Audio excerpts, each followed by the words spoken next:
So with the two plates assembled, you should have a final assembly that looks something like this. Inside you can see how the gears mesh together, and if you need to adjust them you can do so by placing your flat-bladed screwdriver between the plates and just pushing the gears up and down on the shafts. Be careful if you need to do this. The whole generator should now operate freely with the gears meshing together, and when you turn the crank you should feel no resistance.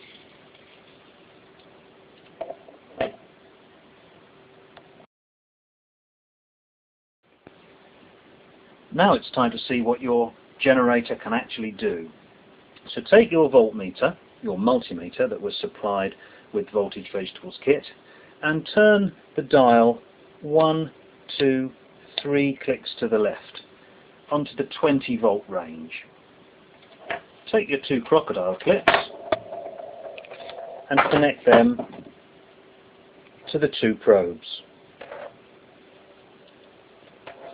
It's then quite easy to connect up your generator by using the contacts on the back of the motor. There are two of these.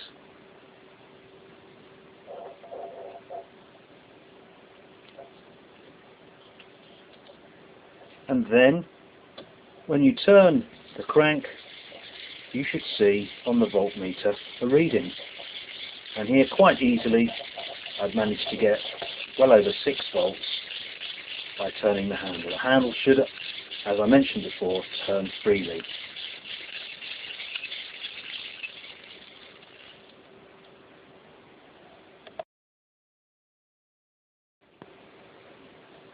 Try now connecting the large LED supplied with the kit to the two crocodile clips that are attached to your motor.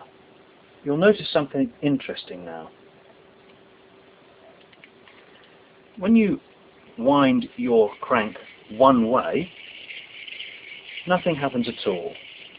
But when you wind it the other way, you'll feel a resistance and you'll get quite a bright light coming off the LED. We think this is pretty impressive, really.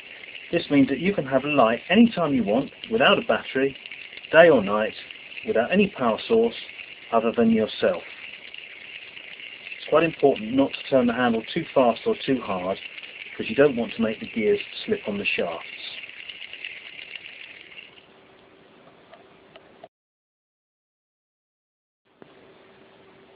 See if your generator will power the sound chip that was provided with Voltage Vegetables.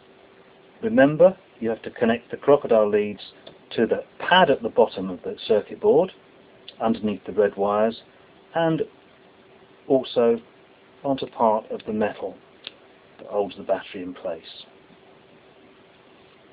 Again, this will only work in one direction, one way. You'll feel some resistance, but no sound will come from your sound chip. Wind the handle the other way, however,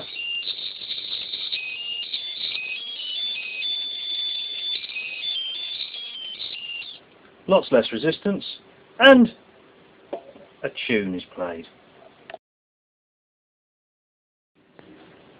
Now, try taking the motor, the other motor supplied in the kit, and the injection moulded propeller. Put them together like so, and connect up your generator with the crocodile leads to the contacts on the back of the motor. I'm going to support mine with this little helping hands device, just to make things a little easier to see.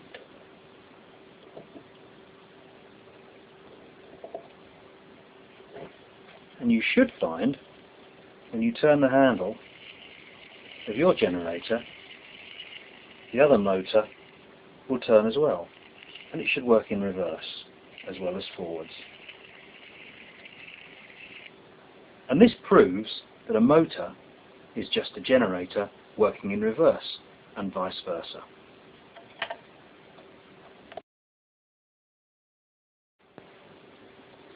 Another interesting experiment that we'd like you to try, and we'd really like you to post your results of this on the forum, is to take your propeller and just bend the arms of the propeller a little, and what you've actually got here now, when it's connected to either this motor or the motor in your generator, is a small wind turbine. And this will turn in a strong gust of wind, and if you connect it up to your voltmeter, again set to 20 volts, as shown here, you should get a reading.